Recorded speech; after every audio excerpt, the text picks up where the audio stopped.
All right. Good morning, everyone, and welcome to the Erie County Rath Building. I'm Mark Poloncarz, County Executive, as we're here to give a one-year update on the work of our Gun Violence Task Force, and we do have some good news to report on the work that's been done and the initiatives that are moving forward. Pleased to be joined by Karen Gambino from Deaf Access Services, who's providing the American Sign Language to all out there.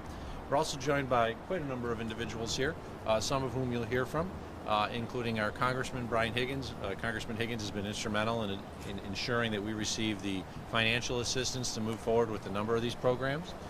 We also have a number of leaders from our departments in Erie County government, as well as our good friend from the Erie County Legislature, Legislator Howard Johnson. We'll also hear from Murray Holman from the Stop the Violence Coalition on the work that's being done with his organization. And I want to thank the members of the Stop the Violence Coalition that are here today. 1 year ago on July 20th, so 2 more days from now in 1 year, I signed this executive order declaring gun violence as a public health crisis in Erie County and impaneling a task force to begin work to address this.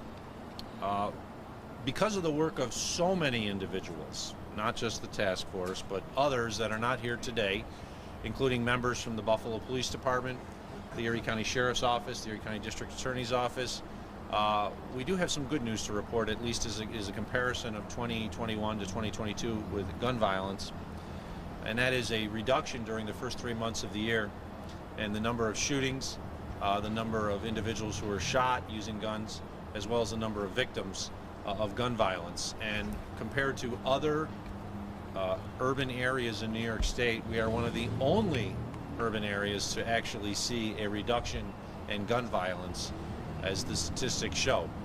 And this is the work of everyone. I don't want people to think it's just the individuals that you see standing here or this one specific task force, but everyone in the community who we knew last year we were dealing a rash of increases in gun violence, the number of shootings, the number of people shot, and the number of deaths, that something had to be done, and many partners came together to do that, to address it.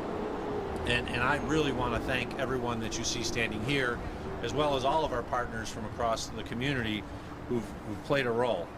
Just to give you an example, between the first 3 months of this year compared to the first 3 months of last year, in the city of Rochester, there were 55 shooting incidences in 21 and 55 shooting incidences in 22.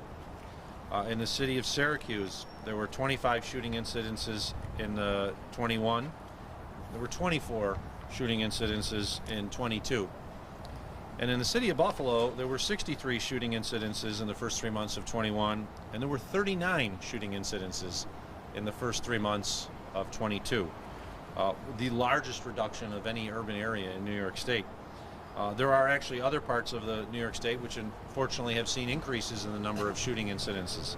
The same number holds true for the number of shooting victims in Erie County and City of Buffalo compared to our colleagues across upstate New York. In 21, there were 66 individuals who were shooting victims during the first 3 months of the year.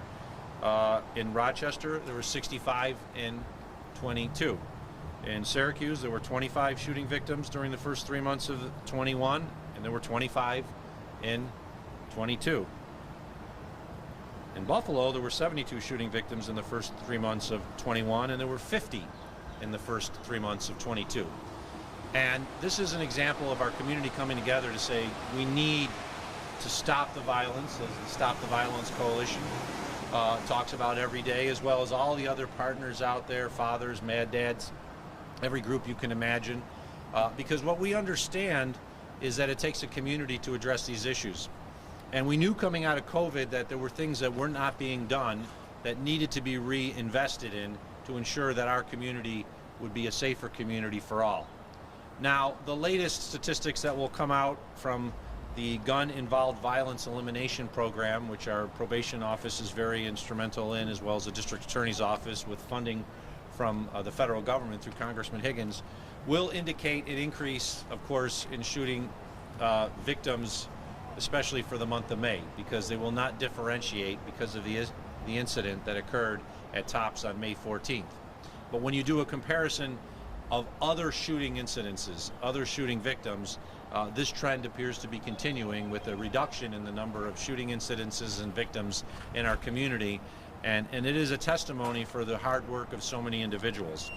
So today we're releasing a report, which is a status report on the Erie County Gun Violence Prevention Task Force, which was prepared by Andrew McLaren from my office. Andrew's on the end, the special assistant to the county executive, who is the liaison to the task force. Many of the task force members are here with us today, representing the various departments that we have in county government, including our Department of Health with Dr. Burstein, our commissioner, as well as our new director of the Office of Health Equity, Kelly Wooford. We have our probation commissioner, Michelle Ozawi, because we understand that individuals who are on probation are, of course, at a higher risk for issues associated with recidivism and crime, and so the more that we can do to ensure that they lead a better life and get through their probation and become an honorable citizen of our community, the better we will be with regards to the reduction in the number of shooting victims in our community as well as shooting incidences. So today, and I won't go into all the details associated with what's in the report, but it does go through a number of the programs that have been implemented during this past year as a result of the work of the task force. And I really want to thank all of our partners here once again for their hard work and effort during this last year to come up with these programs, which really are making a difference. The task force was charged with a lot: to decrease gun violence among youth, increase funding to programs specifically designed to reduce gun violence, work with our local law enforcement agencies to create strategies to reduce the number of illegal firearms that are on the streets, work with marginalized populations to provide education on gun violence, advocate for relevant policies and support state and local as well as federal policies that reduce gun violence in our community. This task force report is through May of 2022, and it is a combination report of all the work that was done by the task force. There is additional funding in the GIVE program, the Gun Involved Violence Elimination Program, that was used throughout all of the partners with the GIVE program to ensure that we could reduce the number of gun incidences in our community. That is a program that is a collaboration between the Buffalo Police Department, the Erie County District Attorney's Office, the Erie County Sheriff's Office, the Erie County Central Police Services, as well as our probation department. The task force also expedited an additional $530,727 in funding received by New York State to expand the 2021 Summer Youth Employment Program, which allowed more youth to be getting jobs so that they were working and moving forward rather than just being on the street.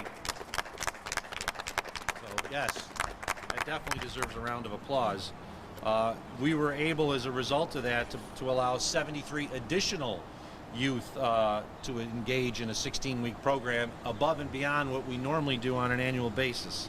And that had to move very quickly, and I want to thank all the members of the task force for the work to do that in 21, and the same thing continues with regards to 22. There also was increased efforts to address some of the core problems and issues that result in individuals unfortunately turning to a life of crime.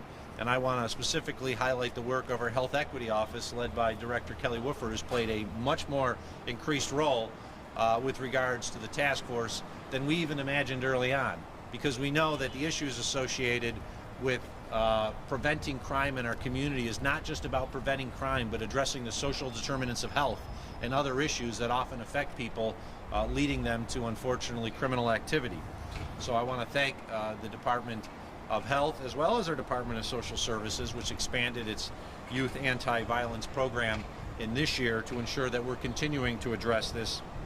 Just to give you an example, since July 2021, 5,150 local youth have participated in the Summer Youth Employment Program throughout all of Erie County.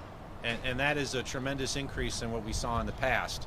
And it is a testament to the hard work of many that we were able to do that. There's other work that is going on, including what appears to be a very innovative way of addressing crime in communities. Analysis was done that indicated that in communities where you have more trees, more foliage, you actually have less crime. And so one of the initiatives is to actually do a community tree planting initiative in some of the highest crime areas in our community, which often have the least amount of trees and foliage.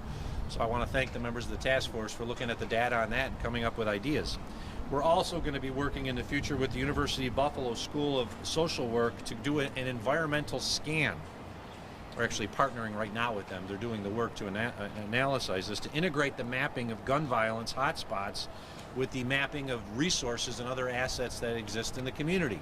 So I want to thank the University of Buffalo School of Social Work to assist us in this, and while we don't have the report out yet, it is in the process of being done, and it's a result of the work of the task force. The task force has also secured 300 gun locks to distribute to Erie County residences upon their acquiring of a gun, or their continued ownership of a gun. Why do we do that? Because we know that often it's not the individual who purchases the gun, who owns the gun, that commits a crime, but other members of their family who may steal the gun and use it for something else, whether it's crime on the street or a suicide. But if you have a gun lock, it will never be used for that purpose, because the individuals outside of that owner will never be able to access the gun and use it. There's a lot of other work that's going on, including recent meeting between the representatives of the task force with representatives from every town for gun safety. They were in town recently, and our task force sat down with them to discuss other initiatives that we will be pursuing in the future. But the example of the good work of everyone in this community, once again, I don't want to just limit it to this task force, but everyone who's been involved in this issue, is the reduction in the number of shooting incidents, shooting victims, and deaths in our community, except for, of course, the shooting that occurred on May 14th, which is a different issue than truthfully what this task force has been empaneled to work on. That was a situation where, as we know, a white supremacist from outside of our area came into our community to kill as many people of color as possible. 10 lives were lost, 3 others were directly injured, and we know countless of others are shattered and hurting because of it. That is something we will continue to deal with as a community. It is something we maybe couldn't have addressed with this task force, but we are addressing the issues that directly affect every member of our community because of the gun violence that occurs in our community often on a day-to-day basis. I'm happy to say we are seeing a reduction in the number of shooting incidences and the victims when you do a comparison of year to year, and we are one of the only urban areas in New York State to actually see that. That is a testament to the work of not only the individuals you see here, but every person who's involved in the effort to reduce crime and gun violence in our community. So on behalf of the people of Erie County, I want to thank everyone who's done that, because it has made a difference. There are less deaths in our community as a direct gun violence that we see on our streets compared to prior years. There's less shooting victims and there's less shooting incidences. And that is truthfully what we all came together last year to hope to do. The work is not done. There are still shooting incidences that are occurring in our community. We know that there's more work that needs to be done, and this task force will continue to do that work.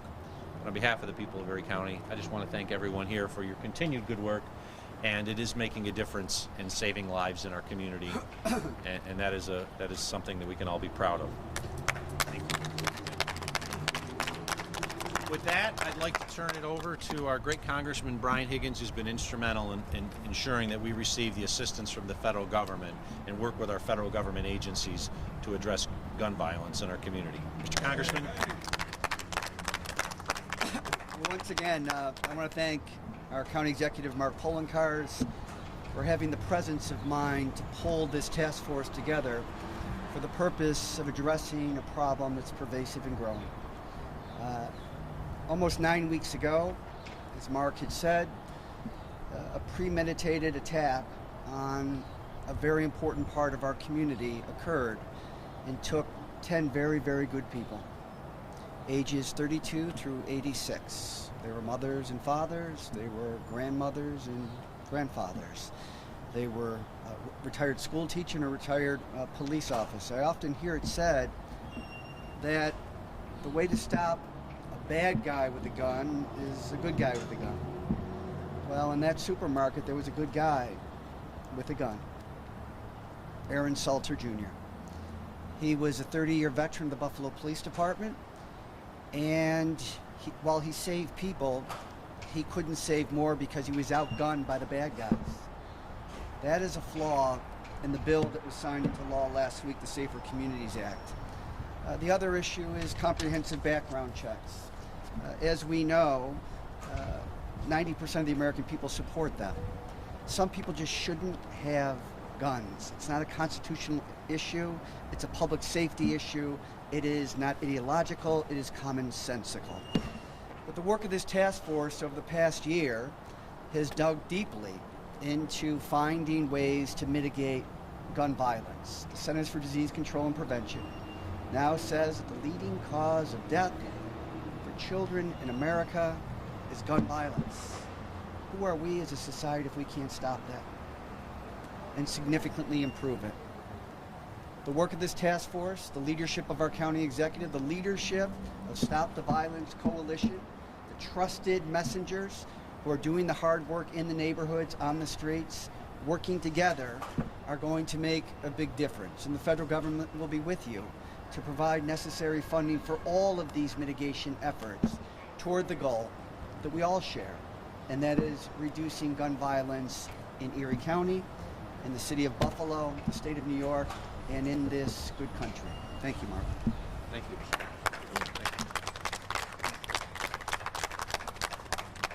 Thank you, Congressman, and on behalf of the people of Erie County, I want to thank you for your continued strong advocacy for strong gun controls, including the passage of the Bipartisan Reform Act. It is not enough, as you note. There's more that needs to be done, but it was the first major piece of federal legislation with regards to addressing gun violence in 30 years, at least.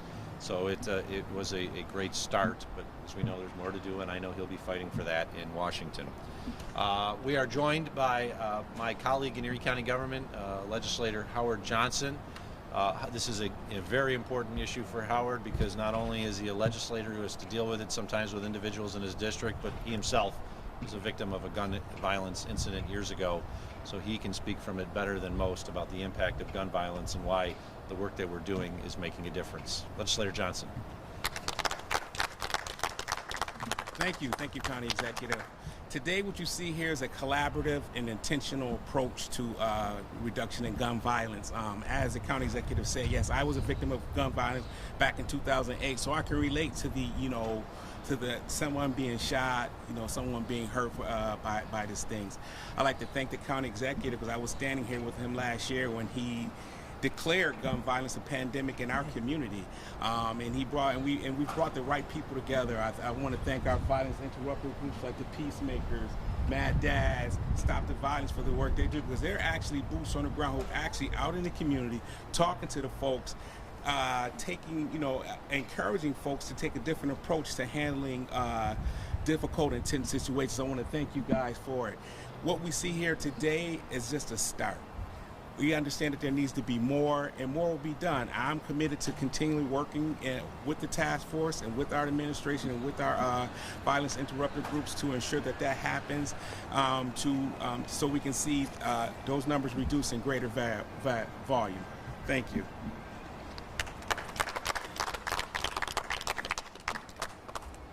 Thank you, Legislator. One of the keys to the task force is it wasn't just government saying here's what we're going to do, but bringing in our partners from all of the various agencies and organizations that are working on a daily basis to address this. Whether it's, I see we've been joined by Reverend Giles and Back to Basics, friends from MVP, of course Stop the Violence Coalition. We talked about some of the other organizations, but they're on the streets. They're dealing with these issues.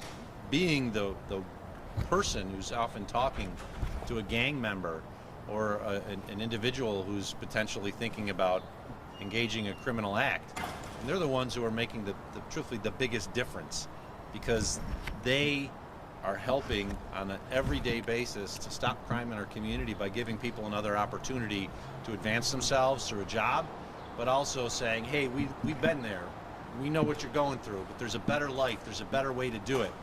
And as someone who sits on the National Association of Counties Executive Board, I can tell you there's not many communities across the United States that have this type of peer network, so to speak, that's working to address issues of crime. And I know in the rest of New York State, they don't have the same type of backbone that we have through all of these community organizations making a difference. And it's something that should be replicated nationally, and I'm proud to say that we're doing it here.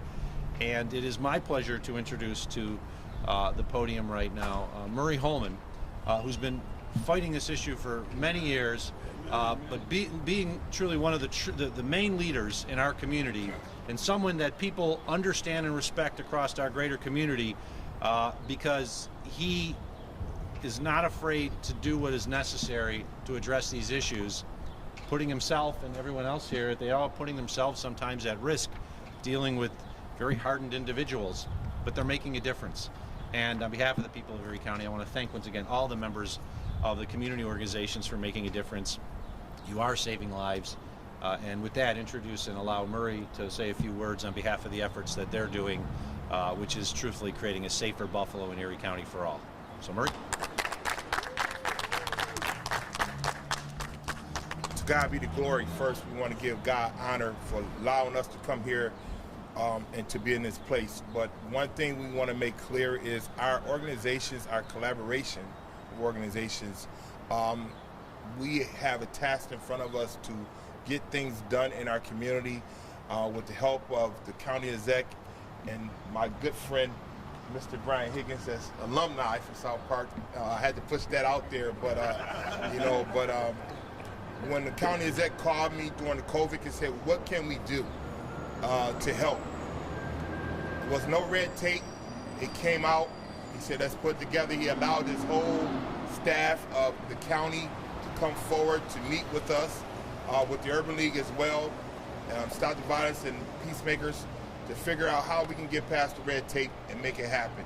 We have kids, youth that's working in our community right now, not just picking up paper in our community, but learning trades, financing, learning how to put the gun down, be off our streets from 4 to 8, 4 to 9, because that's the peak hour when gun violence usually happens in our community. With the help and collaboration of restorative practices from Pastor Giles, with the HEAT program and other things that are going on, we have kids that's ready to say we're going to change the mindset of this data and we're going to make it work. It's crucial that when you push the news out that you talk about the results. Red tape is no longer needed. We should just go ahead and get the resources to our organizations and so we can move forward. Thank you, County Exec, and thank you, Brian Higgins, and keep up the good work. And God bless you all. Thank you, Murray. I did want to specifically note that the Erie County Sheriff's Office with Sheriff John Garcia, as well as the Erie County District Attorney's Office with our District Attorney John Flynn, have played instrumental roles in this gun violence task force. Unfortunately, neither of them could be here today, but I did want to let them know that I do appreciate the good work of their local offices to making a difference. So once again, we have seen positive numbers. Unfortunately, every death is one death too many, and that's why this task force will continue to exist, to ensure that we can reduce the numbers and be not just an example of how it should be done, but get to a point where people are looking at Buffalo and Erie County not as a hot spot for gun violence, but an example of how we can actually create a better, safer community for all and have that be replicated elsewhere. With that, I'll open up to any questions. I want to wait for the fire truck.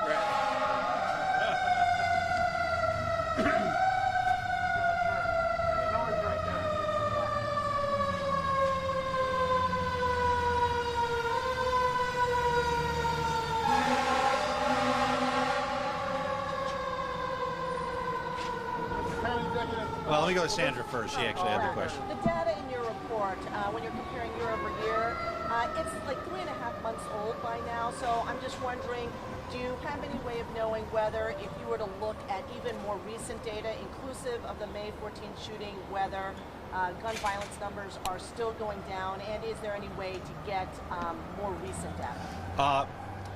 The one thing that is a little issue with this, the GIVE data, is it's a comparison of other communities. We're expecting to get the latest data on that fairly soon on a quarterly basis. So now that we've closed out the second quarter, we expect to receive some of that in the next few weeks. We don't have it yet. The information that I've been told, and I think others can probably testify, is except for the May 14th shooting, we were continuing to see a reduction in shootings as a community and deaths as a community. Other than that, unfortunately, that will be included in the most upcoming GIVE data that will be provided. which will show this big spike because of it's only considered one incident, but 10 deaths as a result of it. So that will show, and I don't know the exact comparison of how that will look like compared to other parts of the state. We expect to have that fairly soon. We actually had hoped to have this press conference a little sooner, but because of some issues, we had to delay it. But once we have the latest comparison data for the city of Buffalo, our region, compared to Syracuse, Rochester, Suffolk County, all these other parts of New York State, we will release that. Has this task force been working with the sheriff's new task force that's stop the violence over there with all the federal agencies and all the different agencies that he's gathered as well? Are you sharing information? Or? Well, first off, they haven't really started the work that the sheriff has proposed. We just authorized the funding source for it. So that actually really hasn't started yet. The sheriff has a proposal, of course, to create a sort of a behavioral threat response team to identify potential threats in the community. That, of course, is the support of the legislature and my office as well. And I do anticipate that the task force will work with that organization. It's got a different kind of view. That is to try to identify individuals who would be at risk for these mass casualty events, which is different than the day-to-day functions that the violence task force does, our anti-gun task force does. But there will be partnerships, there's no doubt about that. Any other questions? If not, thank you everyone for being here, I appreciate it. And hopefully we continue the good work of seeing reductions in the number of violent incidences using guns, as well as shooting victims and deaths. Because of the good work of many, we are. Thank you.